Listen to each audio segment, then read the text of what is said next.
तो इस साइलेंस की स्थिति का हमें क्या करना है? अभ्यास करना है।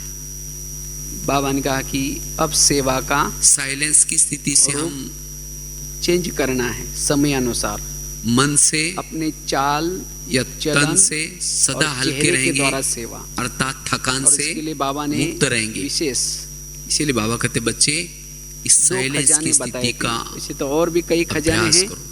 और वैसे ही लेकिन एक तो बाबा ने कहा कि समय का खजाना इसी मास में बड़ा क्रोध महत्व है, रूपी भूत को और उसके साथ साथ दूसरा भगाने के लिए भी कहा है।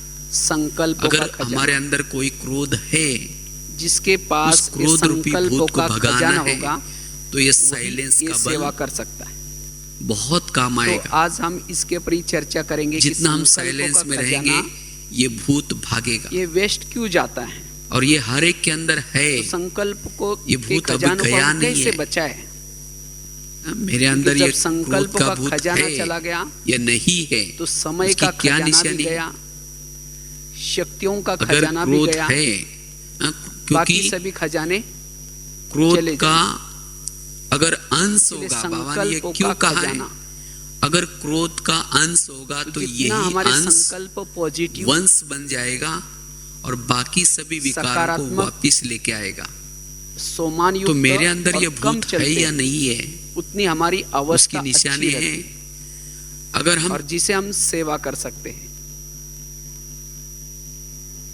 और वास्तव में हमारी जो निराकारी स्थिति है, यह आत्मा अभिमानी स्थिति है, वो क्या चीज है? आत्मा अभिमानी स्थिति, जितने हमारे संकल्प कम चलते हैं, पॉजिटिव चलते हैं, सकारात्मक चलते हैं, उतना हम आत्मा अभिमानी स्थिति का अनुभव, अशरीरी स्थिति का अनुभव, निराकारी स्थिति का अनुभव सहज ही कर पाएंगे। वास्तव में संकल्प की बचत का नाम आत्मा है। आत्मा एक ऊर्जा है, लेकिन ये ऊर्जा जितने हमारे संकल्प कम पॉजिटिव, उतना उस ऊर्जा का हम अनुभव कर पाते हैं। लेकिन माया विभिन्न रूप से आकर के संकल्प के ऊपर अटैक करते हैं, संकल्प निगेटिव चलाने के निमित्त बनाते हैं। और जब हमारे संकल्प निगेटिव चलते हैं, फास्ट चलते हैं, तब उस निराकारी स्थिति का हम अनुभव नहीं कर पाते। और जब उसी संकल्प के बहाव में चले जाते हैं, तो हमारा समय भी चला जाता है, और जिसके कारण हमारे अंदर कंट्रोलिंग पावर, रूलिंग पावर नहीं रहती। इसीलिए हमें संकल्पों के खजाने की तरफ ध्यान देना है। तो ये खजाना व्यर्थ जाने का कारण क्या है? वैसे तो कई कारण हैं, लेकिन सबसे पहला कारण है जीवन में विभिन्न प्रकार की समस्याएं आती हैं। जीवन में विभिन्न प्रकार की समस्या, और जब हमारे जीवन में विभिन्न प्रकार की समस्या आते हैं, तब हमारे संकल्प व्यर्थ चलते हैं। इसलिए अगर संकल्पों के खजानों को बचाना है, तो हमें समस्याओं का समाधान करने की कला सीखनी है। इसलिए बाबा ने 2-3 सालों से खास बाबा इसके ऊपर जोर दे रहे कि समस्याओं का समाधान करो, कारणों का निवारण करो, नो प्रॉब्लम स्थिति को बनाओ। तो जिन्होंने इस कला को सीखा है, वही अपने संकल्प की बचत कर सकता है। और जिन्होंने संकल्प का खजाना जमा किया है, वो आगे चल करके मनसा सेवा, वाइब्रेशन की सेवा, सकाश की सेवा कर सकता है। क्योंकि जिसके पास ये संकल्पों का खजाना जमा होगा, उसके संकल्प में सिद्धियां प्राप्त होगी। जो सोचेगा वो सिद्ध होगा, उसके संकल्पों में बल होगा। इसलिए हमें इस शक्ति को क्या करना है? बढ़ाना है। और इसको बढ़ाने के लिए हमें कला सीखनी है। जीवन में जो विभिन्न समस्याएं आते हैं, इस समस्याओं का हमें क्या करना है? समाधान। अगर हमारे मन में संकल्पों का तूफान है तो हम योग का अनुभव भी नहीं कर पाते। जिस तरह से पानी के अंदर पत्थर डालेंगे और आकाश के चंद्रमा को पानी में देखने की कोशिश करेंगे, स्पष्ट दिखाई नहीं पड़ेगा। इसी तरह अगर मन में संकल्प का तूफान है और उसी मन में हम बाबा को देखना चाहते हैं या स्वयं के आत्मा का दर्शन करना चाहते हैं, वो नहीं कर पाएंगे। इसीलिए परिस्थिति विपरीत हो, समस्या विपरीत हो, तो भी हमारे संकल्प के अंदर तूफान ना हो। तो ये कला हमें क्या करने सीख ली। और इसीलिए खास बाबा ने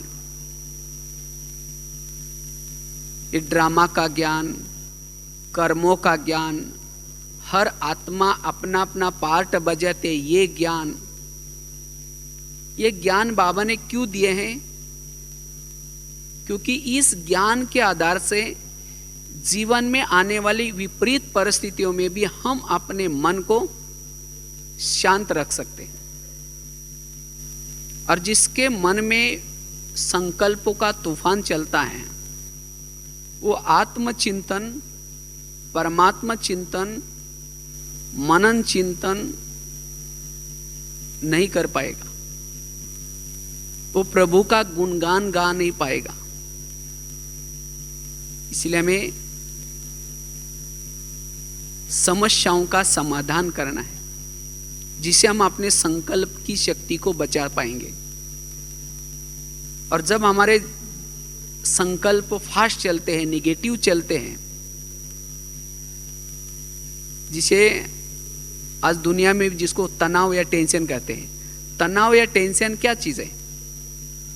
तनाव अर्थात जीवन में जो समस्या आई, जो प्रॉब्लम्स आए, उसके संकल्प के ऊपर कंट्रोल नहीं चला और जिसके कारण तनाव निर्माण हुआ। और हम ज्ञान में चलने के बावजूद भी अगर हम संकल्प के ऊपर कंट्रोल नहीं कर पाएंगे, तब भी हमें तनाव निर्माण होगा। और जिसको तनाव निर्माण होता है, संकल्प की स्पीड बढ़ जाते हैं, उसका दिमाग कैसा रहेगा? गर्म। और उसके कारण विभिन्न प्रकार के केमिकल्स शरीर में उतरते हैं और उसी केमिकल से कई प्रकार की बीमारियां भी होने की संभावना है। आज किसी को ईर्ष्या होते, ईर्ष्या करने से पेट की बीमारी होती है। इसीलिए कहते हैं ना, तुम मेरे को देख करके तुम्हारे पेट में जलन होता है क्या? ईर्ष्या वाले संकल्प चलाने वालों को पेट की बीमारी होती। आज किसी का ब्लड प्रेशर बढ़ता है, बीती हुई बातों को जितना याद करते हैं, किसको देखते ही सामने याद आता, इन्होंने मेरे को ऐसा कहा था, इन्होंने मेरे साथ ऐसा व्यवहार किया था। वो बार बार संकल्प चलाने से ब्लड प्रेशर बढ़ता है। आज किसी को शुगर होते, क्यों? दूसरे को अपने अंडर में रखने की कोशिश करेंगे, कहेंगे इनको मैंने संभाला, इसको पाला, पढ़ाया, लिखाया, अब मेरा कहना नहीं मान रहे। और ये संकल्प चलने से ऐसा ही केमिकल उतरते और शुगर बन जाते। इसी तरह शरीर की विभिन्न जो बीमारियां हैं, उसका कारण है संकल्प में निगेटिव। इसीलिए कोई भी विपरीत परिस्थिति में भी क्या करना, हमें अपने संकल्प की बचत करनी है, संकल्प के खजानों को बचाना है। तो जैसे बता रहे थे कि संकल्प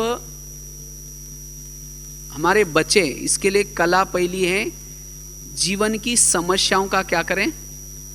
समाधान और कारणों का निवारण।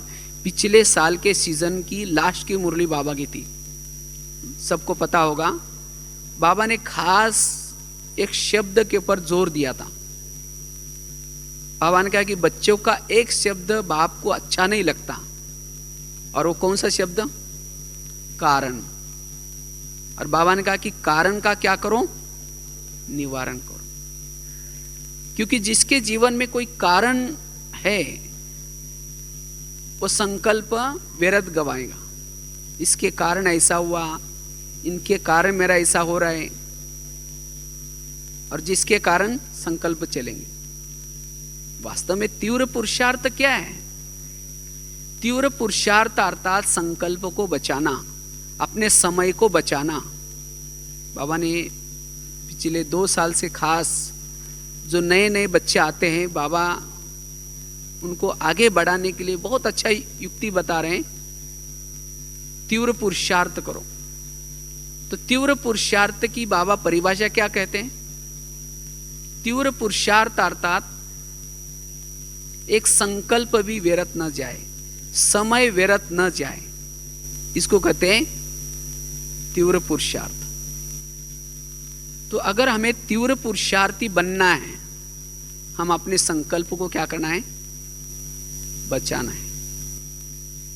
और ये संकल्प चलने का आजकल जो कारण है वो है समस्याएं। अलग अलग प्रकार की जीवन में समस्या आते हैं, और हर एक के जीवन में अलग अलग समस्या है। समझो आज सवेरे हम सोचते हैं कि भाई आज बहुत अच्छा पुरुषार्थ करेंगे, आज मौन में रहेंगे, संकल्प नहीं चलाएंगे, किसी का परचिंतन नहीं करेंगे, व्यर्थ नहीं सोचेंगे। प्लान तो बनाया, लेकिन कर्म क्षेत्र पर जाने के बाद अगर समस्या आई, किसी ने कुछ कहा, तो जब मन में संकल्प चलेंगे, सोचेंगे इन्होंने मेरे को ऐसा क्यों कहा, फिर ऐसा उसने क्यों बोला, फिर वही उन्हीं बातों को औरों को सुनाएंगे। दूसरे का भी टाइम वेस्ट, खुद का भी टाइम वेस्ट, और जो सवेरे प्लान बनाया था वो सक्सेस नहीं हुआ। तो ऐसे समय पर हमें, जैसे अभी गीत सुन रहे थे, जैसा बोओगे वैसा पाओगे, ये कर्म सिद्धांत है, ये सृष्टि का नियम है। आज हमारे जीवन में जो समस्याएं आती है विभिन्न प्रकार की, चलो 2 मिनट, बाबा की बात चल रही थी कि किस तरह से वर्तमान समय जो हमारे संकल्प व्यर्थ चलते हैं, इस संकल्पों के खजानों को बचाने के लिए हमारे जीवन में जो छोटी छोटी समस्याएं आती हैं, उस समस्याओं का हमें स्वयं ही क्या करना है? समाधान करना है और अपने संकल्प को बचाना है। संकल्प बच गया तो हमारा जो समय अंदर से जो व्यर्थ जाता है, वेस्ट जाता है, वो बच जाएगा। क्योंकि संगम का 1 सेकंड बड़ा महत्व का है।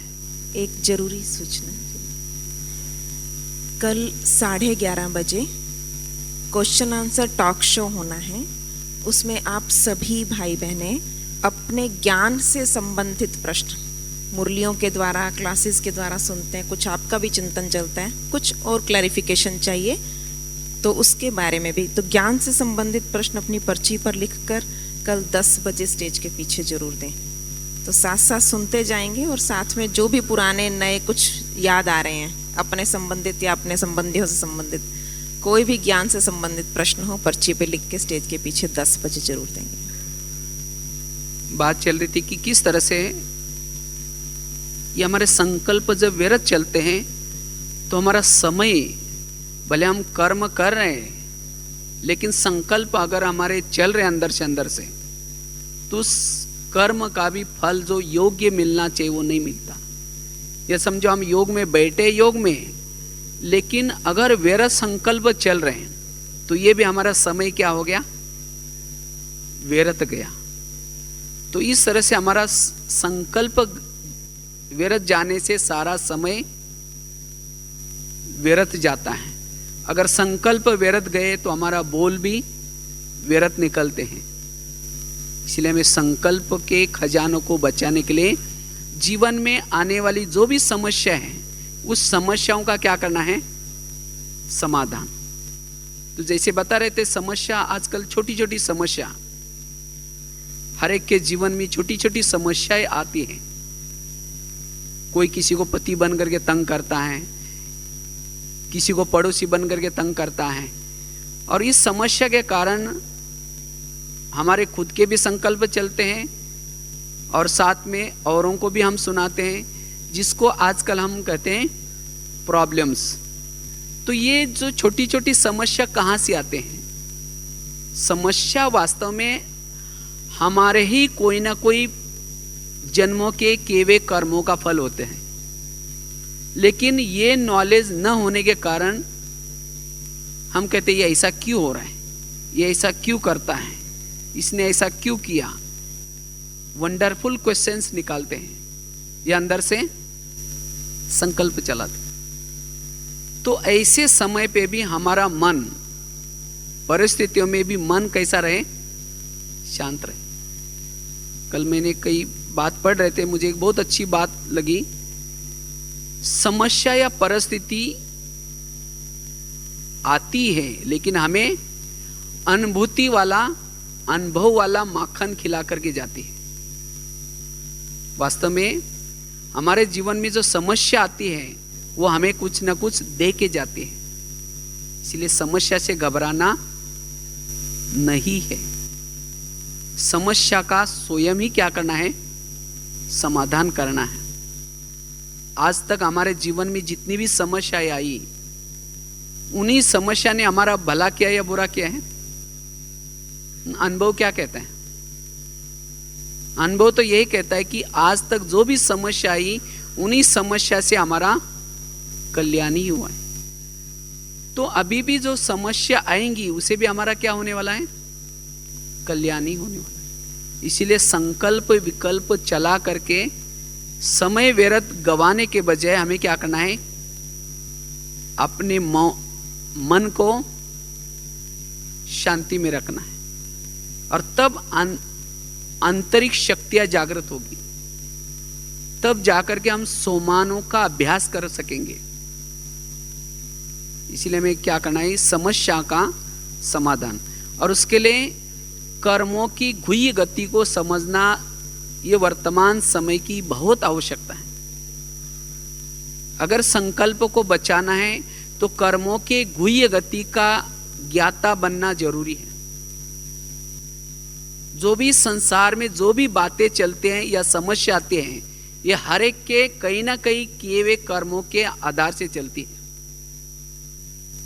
और जो सारा दिन कर्मों के हिसाब किताब को बुद्धि में रखता है, उतना ही वो अपने संकल्प को ब्रेक लगा सकता है। तो किस तरह से हमारे जो जीवन में समस्या आती है, वो समस्या कैसी आती है? कई बार हम एक बहुत सुंदर एग्जाम्पल बताते रहते हैं, काफी अच्छा एग्जाम्पल है। अगर जिन्होंने इस कर्मों की गुह्य गति को समझा है, वो कभी भी अपने संकल्प को व्यर्थ नहीं गंवाएगा। ये एग्जाम्पल कोई कहानी नहीं, लेकिन एक घटी हुई घटना है। कहते एक आगरा में एक पति पत्नी रहते थे, बहुत गरीब थे। उनके पास एक मेहमान आया था। वैसा वो मेहमान दिल्ली में खरीदारी करने के हिसाब से आया था। तो जब वो दिल्ली में आया तो दिल्ली के सब दुकान बंद थे कुछ कारण से। तो उस व्यापारी को लगता है मैं बैठे बैठे क्या करूं, मैंने आगरा कभी गया नहीं, देखा नहीं, चलो मैं जाकर के आगरा देख के आता हूं। तो वो व्यापारी क्या करता, आगरा देखने के लिए गया, और उसने अपने साथ में काफी सारे पैसे लाए थे। कुछ खरीदारी भी करना था, कुछ पुराना हिसाब भी देना था। तो जब वो व्यापारी आगरा में गया, सारा दिन उसने आगरा घूम के देखा, लेकिन रात में इसको सोने का प्रॉब्लम हो गया। जिस होटल में जाता था, जहां भी जाता था, सब कहते हुए हमारे होटल बुक है। उसको लगता है मैं रात को कहां सो जाऊं, अगर कहीं बस स्टैंड पर सो जाओ तो मेरी बैग चोरी हो जाएगी, कहीं स्टेशन पर सो जाओ तो भी चोरी हो जाएगी। तो अचानक उसको याद आया मेरा गरीब पति पत्नी, चलो मैं उनके पास जाता हूं। तो व्यापारी क्या करता है, रिक्शा करके उनके पास गया, खाना वगैरह खाया उस गरीब पति पत्नी के पास। लेकिन सोने से पहले उसको अपने कपड़े बदलने थे, इसलिए उसने बैग खोली। जब बैग खोली तो गरीब की पत्नी की नजर बैग में गई। उसने देखा इसके पास 50 के, 100 के, 500 के बहुत सारे बंडल हैं, काफी सारा पैसा बैग में था। और वो देख करके उस गरीब की पत्नी को लगता है कि इसके पास इतना सारा पैसा है और हम कितना गरीब हैं। अगर इसमें से थोड़ा भी पैसा अगर हमारे पास आ जाए तो हमारी गरीबी क्या हो जाएगी, दूर हो जाएगी। तो रात भर उस गरीब की पत्नी को वो पैसे दिखाई पड़ते। तो 12-1 बजे वो बाहर गई और बड़ा सा एक पत्थर लाया और ला करके उस सोए हुए मेहमान के क्या करते, जोर से सिर में डाल देते। उसका तो मर्डर हो गया। फटाफट बैग पकड़ करके पति को दिखाते। पति तो डर गया, कहा कि ये बात किसी को पता चलेगा, लोगों को पता चलेगा, मैं जेल की सजा होगी। कहा कि किसी को पता ही नहीं चलने देंगे, अब इसको हम जमुना नदी में डालते हैं। तो दोनों ने उठा करके उस मुर्दे को क्या क्या पीछे जमुना नदी में डाल दिया अंधेरे में। वापिस आकर के घर की लिपाई पुताई की। इस बात को उन्होंने पुलिस से छिपाया, लोगों से छिपाया, लेकिन कर्मों से कोई छिपा नहीं सकता। आखिर उन्होंने क्या क्या, उसी पैसे से एक प्लॉट लिया, बिल्डिंग बना दी, साथ में उन्होंने गहने बनाए, अच्छा ड्रेस सिलाई किया, साथ में उन्होंने गाड़ी खरीद की। उनकी गरीबी दूर हो गई। लेकिन दोनों को कोई बच्चा नहीं था, दोनों ही पति पत्नी थे। तो कुछ समय के बाद दोनों को एक बच्चा हो गया। तो एक ही था, इसीलिए उसको खिलाया पिलाया, उस बच्चे को बड़ा किया। बच्चा कलेक्टर बनने वाला था, लेकिन कुछ कारण से वो बच्चा क्या होता है, थोड़ा बीमार पड़ा। और बीमार पड़ने के कारण उनको लगता है कुछ न हो जाए इसको, इसीलिए बहुत बड़े हॉस्पिटल में दिखाया। बहुत खर्चा हुआ और उसी खर्चे के पीछे उनको गहने बेचने पड़े। सोचा बाद में खरीद कर लेंगे, बच्चा ठीक नहीं हुआ। आखिर उन्होंने क्या क्या, दूसरे हॉस्पिटल में उस बच्चे को दिखाया और उसके पीछे उनको गाड़ी बेचनी पड़ी। बच्चा तो भी ठीक नहीं हुआ। आखिर उन्होंने दुकान बंद किया, सब पैसा बीमारी में लगाया, तो भी बच्चा ठीक नहीं हुआ। आखिर उन्होंने जो भी बनाई थी बिल्डिंग वो भी बेची, बीमारी में पैसा लगाया, बच्चा ठीक नहीं हुआ। तो एक दिन वो बच्चा कहता है, पापा जी अपने को जो मिला था वो पैसा खत्म हो गया, मैं जा रहा हूं। बच्चा चला गया। बच्चा कौन था? वही व्यापारी अपना पैसा लेने के लिए बच्चे के रूप में आया था। अगर वो व्यक्ति कहे, भगवान मेरे जीवन में कितनी समस्या है, मेरा बेटा बीमार हुआ, ऐसा हुआ, खूब संकल्प चले या सोचे, तो समस्या भगवान ने दी, उसने कर्मों से बनाई। तो इसी तरह ये क्यों घटना सुनाई, आज हमारे जीवन में भी कोई ऐसी घटना ये आ रहे हैं, ऐसी समस्या आते हैं। कोई किसी को परेशान करता है, कोई किसी को पति बन करके तंग करता है, कोई किसी को सास बन करके तंग करता है, और जिसके कारण आज हमारे संकल्प क्या हो रहे हैं, व्यर्थ चल रहे। हम कहते हैं मैं तो इसके साथ इतना अच्छा व्यवहार करता हूं, तो भी ये मेरे साथ ऐसा व्यवहार क्यों करता है, इसने मेरे को ऐसा क्यों कहा। ऐसे समय पर क्या चाहिए, ऐसे विपरीत परिस्थिति में भी जिसके बुद्धि में कर्मों का ज्ञान होगा, वो अपने संकल्पों को क्या करेगा, संकल्प के ऊपर कंट्रोल कर पाएगा। नहीं तो संकल्प के ऊपर कंट्रोल न होने से फिर उसी का चिंतन, जिसको कहते हैं पर चिंतन, उसी के साथ नफरत, घृणा भाव, वैर भाव, साथ में दूसरों को भी फिर जाकर के सुनाएंगे, और इससे में हमारा समय भी क्या हो रहा है, व्यर्थ जा रहा है। इसीलिए कर्मों की गुह्य गति को बुद्धि में रखना वर्तमान समय बहुत जरूरी है, ताकि कोई भी विपरीत परिस्थिति में भी हम अपने संकल्प के खजाने को बचा पाएंगे। विपरीत परिस्थितियों में भी हम अपना मन को एकाग्र रख सकेंगे। इसीलिए अगर संकल्प के खजानों को बचाना है तो कर्मों के गुह्य गति को हमें क्या करना है, बुद्धि में रखना है। यह है पहली बात। दूसरी बात है, जो विपरीत परिस्थिति हमारे सामने आती है उसके प्रति हमारा दृष्टिकोण कैसा हो। गीता का सार क्या है, जो हुआ अच्छा हुआ, जो हो रहा है अच्छा हो रहा है, जो होगा वो भी अच्छा। अगर हमें संकल्प को खजानों को बचाना है तो सारा दिन हमें क्या करना है, इस बात को बुद्धि में रखना है। हमारे जीवन की जो भी परिस्थिति आते हैं, विघ्न आता है, जिसके कारण हमारे संकल्प का खजाना व्यर्थ जाता है, उसमें कुछ ना कुछ क्या है, कल्याण है। जैसे बताया कि आज तक जो समस्या आई उन्होंने क्या किया, उन्होंने तो हमारा कल्याण किया, और अभी भी जो समस्या आएंगी उसे भी हमारा क्या होगा, कल्याण ही होगा। जैसे वो रामायण की घटना सुनाते हैं ना, राम राजा बनने वाला था, लेकिन रात में आकर के मंत्रा ने क्या किया, कई को 2-4 उल्टी बातें सुनाई, कहा कि तुम्हारा बेटा भी तो है, तुम अपने बेटे को छोड़ करके राम को राजा बना रहे। और ये बातें सुनकर के मंत्रा ने क्या किया, राम को राजा बनाने के बजाय 14 वर्ष में वनवा में भेजा। वनवा में गया, सीता गई, लक्ष्मण गया, और तीनों घर से गए। इसी वियोग के कारण दशरथ ने प्राण त्यागा। उनको खाने का प्रॉब्लम, सोने का प्रॉब्लम, ये सब किसके कारण हुआ, मंत्रा के कारण। तो मंत्रा को जो भी देखेगा उसकी भावना अच्छी चलेगी, बुरी चलेगी, सब गाली देंगे, कहेंगे कितना गलत काम किया।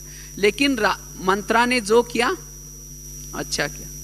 अगर मंत्रा ऐसा काम ना करती तो राम क्या बनने वाला था, राजा। अगर वो राजा बनता तो जंगल में जाता, अगर जंगल में नहीं जाता तो सीता की चोरी होती, अगर सीता की चोरी ना होती तो रावण को मारता, अगर रावण को ना मारता तो राम की महिमा कौन गाता। तो राम की महिमा किसके कारण है, मंत्रा के कारण। तो इसी तरह वैसे तो ड्रामानुसार हर व्यक्ति के पास भी 1-2 मंत्रा रखी है, लेकिन आज जो हमारे संकल्प व्यर्थ जाते हैं किसके कारण, ऐसी आत्मा को देखने से, ऐसी आत्मा का व्यवहार के कारण। लेकिन हमें क्या करना है, उसके प्रति भी पॉजिटिव भाव, सकारात्मक दृष्टिकोण अपनाना है। तब ऐसे व्यक्ति के साथ रहते हुए भी क्या होगा, आप अपने संकल्प के ऊपर कंट्रोल कर सकेंगे। यही व्यक्ति मुझे महिमा योग्य बनाने वाला है, इसी व्यक्ति के साथ मेरा कल्याण होने वाला है। इसीलिए हमारा अपना दृष्टिकोण सकारात्मक दृष्टिकोण हो, तब हम संकल्प को बचा पाएंगे। नहीं तो चाहते नहीं है तो भी क्या करते हैं, किसी का परचिंतन करते हैं, किसी की निंदा करते हैं। आज क्रोध क्या चीज है, क्रोध अर्थात जिसका संकल्प के ऊपर कंट्रोल नहीं है वही क्रोध है। जैसे वो कुकर होता है ना, कुकर क्या होता है, गैस के ऊपर रखने से गर्म होते होते सीटी मार देता है। इसी तरह जिसके संकल्प बार बार निगेटिव चले हैं, निगेटिव चलते चलते चलते वो 1 साल के बाद सीटी भी मार देता है, कहता है तुम्हारा 1 साल से देखा, अब मेरे से नहीं होगा। मना सीटी क्या की, मार दी। तो इसीलिए हमें क्या करना है, अपना दृष्टिकोण सकारात्मक बनाना जरूरी है, और तब जाकर के हम संकल्प की शक्ति को बचा सकेंगे।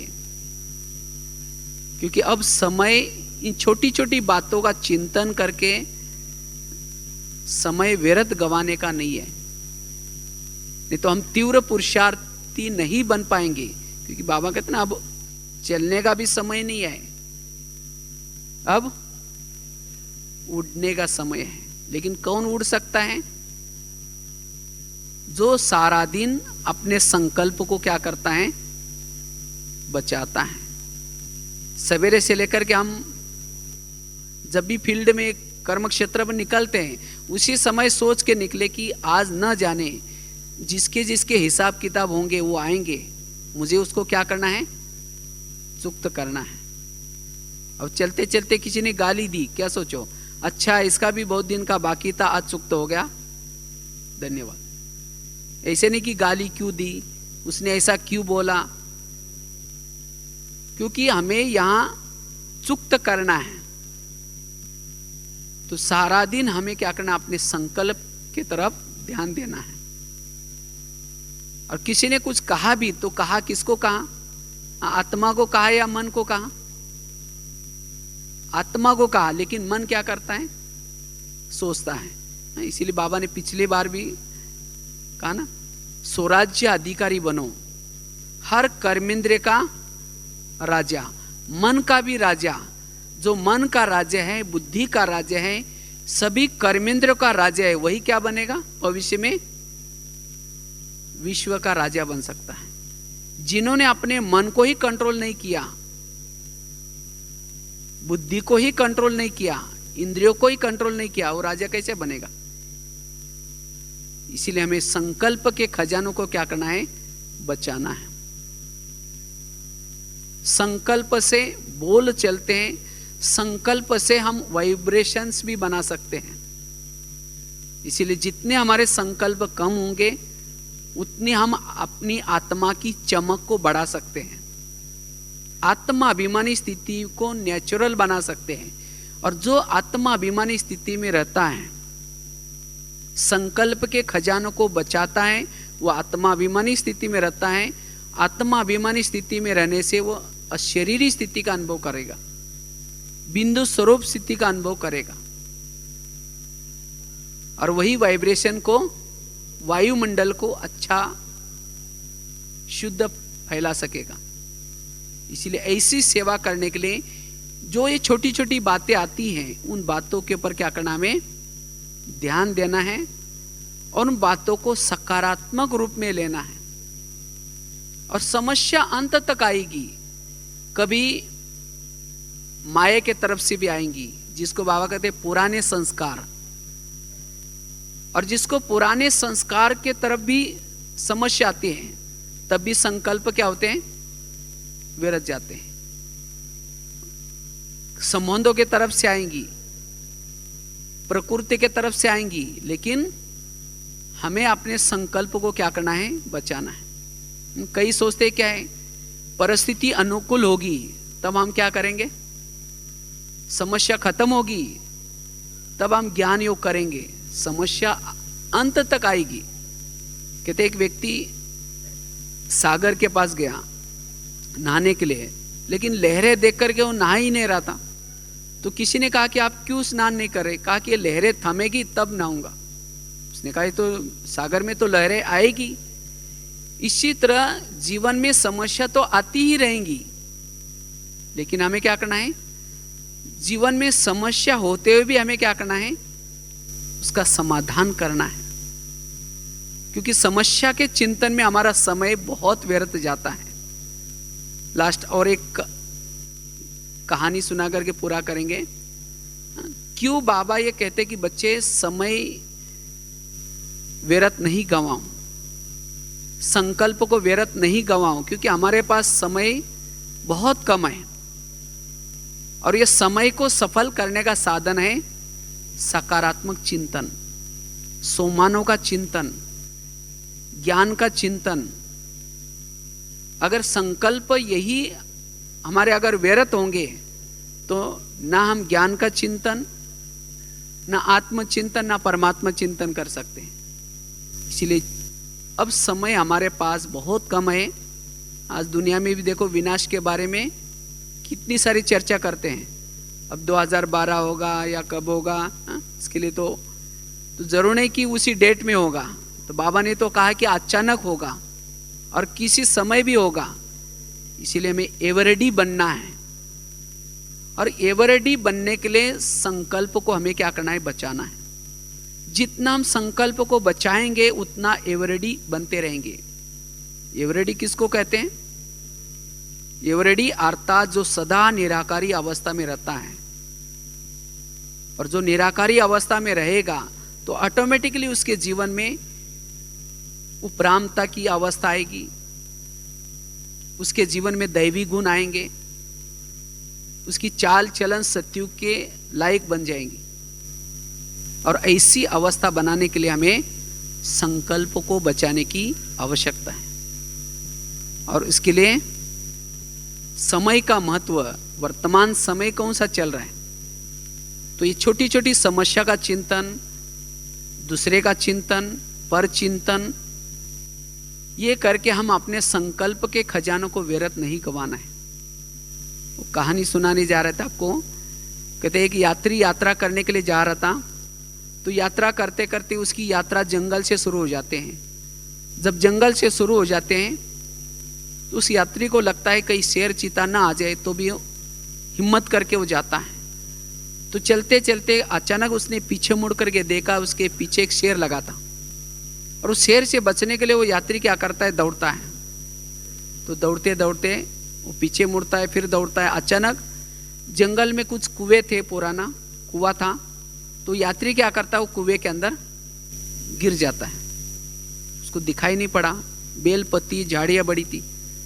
जब वो गिर गया तो नीचे भी नहीं गिरा, बीच में बेल पत्तियाँ थी, उसको उसके ऊपर लटक गया। तो उसको जान में जान आई, होश आया। तो उसको लगा कि अच्छा हुआ मैं गिर गया, नहीं तो शेर मुझे खा लेता। उसको लगा कि शेर से मैं बच गया। लेकिन उसने ऊपर देखा तो शेर आकर के ऊपर बैठा था। उसको लगा कि मेरी शिकार अब नीचे गई है। उसको लगा कि मैं ऊपर जाऊंगा ही नहीं तो शेर क्या खाएगा। लेकिन इतने में उसकी नजर नीचे गई। उसने देखा कि पानी कितना कुएं में है, कितना गहरा है, देखता हूं। जब देखा उसके पांव के थोड़ा सा नीचे एक बहुत बड़ा अजगर बैठा था, मुंह फैला करके। अगर उसको लगता है ऊपर जाओ तो शेर खा लेगा, अगर यहीं बैठे रहो तो क्या हो जाएगा, अजगर खा लेगा। इतने में उसकी नजर गई, जिस डाली पर वो लटका था उसको दो चूहे काट रहे थे, एक सफेद चूहा और दूसरा काला चूहा। मना उस डाली पर भी ज्यादा समय टिक नहीं सकता था। मना उस यात्री के चारों तरफ से मौत था। इतने में उसकी नजर गई, जिस डाली से वो लटका था, ऊपर से गिरा था कुएं में, उसको मधुमक्खियां बैठी थी, वो उड़ के गई थी और उसका शहद नीचे टपक रहा था। तो यात्री क्या करता है, वो शहद लेकर के चाटने में लग जाता है। वास्तव में उसका फर्ज क्या था, अब उसका अंतिम श्वास चल रहा है, मरने वाला है, तो कम से कम वो थोड़े से जितने श्वास रहे उसको भगवान को याद करके वो सफल कर सकता था। लेकिन वो करने के बजाय वो क्या करता है, वो शहद चाटने में लग जाता है। तो ये कहानी हमारी अपनी है। आज हम भी यात्रा करने के लिए आए हैं ऊपर से, लेकिन अब हमारी यात्रा जंगल से शुरू हो गई और इसी जंगल में हम सब के पीछे अब विनाश रूपी शेर लगा हुआ है। और इस सृष्टि में कुछ ऐसा भौगोलिक परिवर्तन होने वाला है जिसके कारण आप सभी जानते हैं सृष्टि में दक्षिणी ध्रुव और उत्तरी ध्रुव बर्फ है, लेकिन सूरज की किरणों के कारण ओजोन लेयर टूटने के कारण वो बर्फ पिघल रहा है, जिसके कारण वो सृष्टि समतोल बिगड़ेगा, जिसके कारण अनेक ज्वालामुखी फटेगी और उसी ज्वालामुखी के मुंह के अंदर अनेक शहर के शहर, गांव के गांव जाएंगे। मना अजगर मुंह फैला करके बैठा है और ऊपर से बॉम्ब्स अनबॉम्ब्स, मना शेर भी है और अजगर भी है। और जिस डाली पर हम लटके हैं उसको दो चूहे काट रहे हैं। कौन से, एक काला चूहा अर्थात रात, और दिन है सफेद चूहा। ये जल्दी जल्दी पूरा करने का काम हो रहा है। और ऐसे समय पर अगर हम अपने संकल्प रूपी खजानों को व्यर्थ गवाएंगे ना, उसका चिंतन, धन इकट्ठा करने में और बातों में, समस्या का चिंतन करने में, अगर हम समय रूपी खजाना को व्यर्थ गवाएंगे तो प्राप्ति कर पाएंगे। इसीलिए बाबा कहते बच्चे अभी आपके पास समय बहुत कम है और इस समय रूपी खजानों को सफल करने का साधन है अपने एक एक संकल्प को क्या करो, प्रभु चिंतन करने में, आत्म चिंतन करने में, सोमानों का चिंतन करने में, स्व उन्नति करने में लगा दो, क्योंकि इससे ही आपका जमा होगा और जन्म जन्मांतर का जो विकर्म है वो विकर्म भी क्या होगा, विनाश होगा। इसीलिए अब हमें छोटी छोटी बातों को सोचने में अपना टाइम वेस्ट नहीं करना है। डोंट केयर करो, उसको सोचना नहीं, सोचने से समय चला जाएगा। इसीलिए अब हमारे गिनती के श्वास है, जैसा उस व्यक्ति के गिनती के श्वास थे, तो इसी तरह अब हमारे गिनती के श्वास है। न जाने कब क्या हो सकता है, दुनिया की स्थिति तो सब देख रहे हैं। इसीलिए बाबा कहते बच्चे एक एक संकल्प को क्या करो, महत्व दो, एक एक संकल्प को बचाओ। सारा दिन मन का मौन रखो, मन को कोई ना कोई सोमान दो। मन को सोमान देने से मन व्यर्थ से मुक्त होगा। और तब जाकर के हम अशरीरी स्थिति का, आत्माभिमानी स्थिति का, योग के अनुभूति का अनुभव कर सकेंगे। इसीलिए संकल्प ये बहुत बड़ा खजाना है। इसीलिए परिस्थितियों का हमें चिंतन नहीं करना है। तो इसीलिए एक तो समस्याओं का समाधान करना है, समस्या के प्रति हमारा दृष्टिकोण पॉजिटिव बनाना है, और संकल्प रूपी खजाना क्या करना है, बचाना है। बाकी तो समय हुआ, लेकिन बहन जी ने खास कहा था 2 मिनट अपना परिचय भी दे देना। शॉर्ट में जाते जाते परिचय दे देता हूँ। वैसे शरीर का नाम है भगवान भाई। लौकिक में वैसे तो आप लोगों ने पढ़ा होगा, फिर भी कुछ नए नए के लिए बोला था। लौकिक में महाराष्ट्र से निकले थे। तो वैसे लौकिक परिवार बहुत एक साधारण परिवार में लौकिक में जन्म हुआ था, जिस परिवार में पढ़े लिखे कोई थे नहीं। तो मैं भी 11 साल तक स्कूल में नहीं गया था, लेकिन मैं बचपन में सोचता था कि भगवान ने मुझे इस धरती पर भेजा है तो कुछ अच्छे कर्म करके जाना है। लेकिन मैं ये सोचता था मैं पढ़ाई लिखाई किया ही नहीं, अच्छे कर्म कैसे कर सकता हूँ। तो मैं 11 साल के बाद ऐसे अपने गांव में गया। तो गांव में एक ही टीचर था और 7वीं तक कक्षा थी, स्कूल थी। तो टीचर ने मुझे बुलाया, कहा कि आप पढ़ने के लिए क्यों नहीं आए। हमने कहा मुझे पता नहीं। बोला कोई बात नहीं, कल से आना। तो मैंने जाना शुरू किया। तो जाते ही मुझे क्या किया, पहले दिन 5वीं कक्षा में बिठाया, क्योंकि 11 साल उम्र हुई थी और 5वीं कक्षा में 2 ही बच्चे थे। इसी के कारण डायरेक्ट 5वीं कक्षा में बिठाया। तो रोज़ जब जाना शुरू किया तो घर वालों ने पूछा कि रोज़ आप कहाँ जाते हैं। हमने कहा स्कूल में जाता हूँ। कहा कि स्कूल में क्या होता है, अपने पास पैसा वगैरह नहीं है, नहीं जाना। हमने कहा पैसे वगैरह नहीं मांगेंगे, बिना पैसे का पढ़ूंगा। तो कहा कि बिना पैसे के पढ़ना है तो भले जाओ। रोज़ जब जाना शुरू किया तो 1 साल के बाद 6वीं में, फिर 7वीं में। और मैं भी सोचता था मेरी परिस्थिति अच्छी नहीं है, मुझे किसी साथ लड़ना नहीं, झगड़ना नहीं, ध्यान से पढ़ना है। तो इसके कारण फिर 11 साल के बाद जब 7वीं कक्षा में गए तो एक दिन टीचर ने कहा कि तुम डायरी भी नहीं लाते, पेन, कल से स्कूल में नहीं आना। तो हमने सोचा अभी क्या करेंगे, घर में तो मना किया पैसे के लिए और स्कूल भी नहीं छोड़ना है, किसी की डायरी को चोरी भी नहीं करना है। तो मैंने क्या किया, गांव में एक दुकान वाला था, किरान माल का दुकान वाला, उसके पास गया और उसके पास जो पुरानी रद्दी की डायरी है, जो लिखी हुई रद्दी में डालते हैं, उसको पुरानी डायरी को लाई। मैंने सोचा उसमें 2-3 पन्ने होंगे जो बिना लिखे हुए, उसको ला करके हम क्या करेंगे, डायरी बना देंगे। लेकिन पूरी डायरी लिखी थी, कोई पन्ने पर 2 लाइन लिखी, बाकी पन्ना खाली है। तो हमने सोचा 2-3 लाइन कैसे निकालेंगे उसको। पहले ज़माने में कलम से, स्याही से लिखते थे। मैंने क्या किया, उसको पानी से धुलाई किया। धुलाई करने से स्याही निकल गई, फिर उसको धूप में सुखाया और इस तरह से उसको फिर सिलाई करके डायरी बनाई। ऐसे करके पढ़ाई किया 7वीं, 8वीं, 9वीं। जब 9वीं कक्षा के लिए जब डायरी लाई थी, उसी डायरी के साथ एक ब्रह्मा कुमारी के किताब के कुछ पन्ने मिले और उसमें खास 3 लोग का चित्र था। तो मुझे वो अच्छा लगा, तो मैंने उसको क्या किया, टीचर को दिखाया। क्योंकि उसी 8 दिन पहले हमको टीचर ने एक लेसन पढ़ाया था, मनुष्य चांद तक गया, चांद से पार कोई गया ही नहीं है, क्योंकि वहाँ कोई जा ही नहीं सकता। लेकिन जब 3 लोग का चित्र देखा तो मुझे बहुत अच्छा लगा। मैंने सर को दिखाया, सर आपने तो कहा कि मनुष्य चांद तक गया है, आर्मस्ट्रांग, नील आर्मस्ट्रांग, ऐसे कुछ 2 नाम थे। लेकिन कहा कि ये इससे भी पार ब्रह्मा बैठा है, विष्णु बैठा है, वहाँ कौन गया था।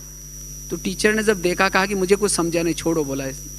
तो उसके ऊपर नागपुर का ब्रह्मा कुमारी का एड्रेस था, मतलब स्टैंप लगाया था। तो मैंने क्या किया, वहाँ एक 15 पैसे का लेटर लिखा, आप लोग तो चंद्रमा से भी पार गए हैं, लेकिन कौन कौन गया था, आप लोगों ने अपना साइंस में नाम क्यों नहीं लिखवाया, ऐसे लिखा। तो वहाँ से एक मुझे पत्र आया, आप 10 रुपये भेजो, हम आपको और किताब भेजेंगे। मेरे पास 10 रुपये तो था ही नहीं, तो मैं कुएं से ला करके पानी बेचता था, 2 पैसा 3 पैसा ऐसे करके। तो ये 1977 की बात होंगी। फिर 10 रुपये क्या क्या मैंने 6 मास तक पानी, ऐसा कभी बीच में जब टाइम मिलता था स्कूल से भर करके 10 रुपये इकट्ठा किया, इसको एमओ से भेजा नागपुर में। और वहाँ से मुझे क्या किया, करस्पॉन्डेंट कोर्स की किताब आने लगी। जब वो किताब आती थी तो उसको पढ़ करके मैं उसके अंदर जो राज्यों का अभ्यास है, कैसे करना है, कितना बजे उठना है, वो करता रहा। तो इस तरह से ज्ञान को समझा। फिर उसके बाद 2 साल के बाद जब वहाँ से बड़े सिटी में गया था ITI का कोर्स करने के लिए, तो वहाँ एक सेंटर था, वहाँ जाने लगा और इस तरह से पक्का बाबा का बच्चा बना। उसके बाद जब पहली बार मधुबन में आए थे, सेवा का चांस मिला। उसके बाद फिर दिल्ली में गए, दिल्ली में 9 साल सेवा किया। उसके बाद फिर मधुबन में आए, तो अभी वर्तमान समय यहाँ रहते हैं। तो कैसे बाबा ने, देखो, रद्दी से बाबा ने अपना परिचय, लेकिन शुरू से लेकर के ज्ञान योग की तरफ बहुत अच्छा इंटरेस्ट था, इसीलिए बाबा ने आज लगातार निर्विघ्न 26-27 सालों से बाबा के ज्ञान में चल रहे हैं। उसका तो बहुत और भी बहुत सारी बातें हैं, लेकिन ऐसे साधारण परिवार से भी बाबा ने निकाल करके आज बाबा ने कहाँ गीत है ना अपना एक, चरणों में जगह मांगी थी, लेकिन बाबा ने कहाँ से क्या बनाया। यह है बाबा की कमाल। ओम शांति।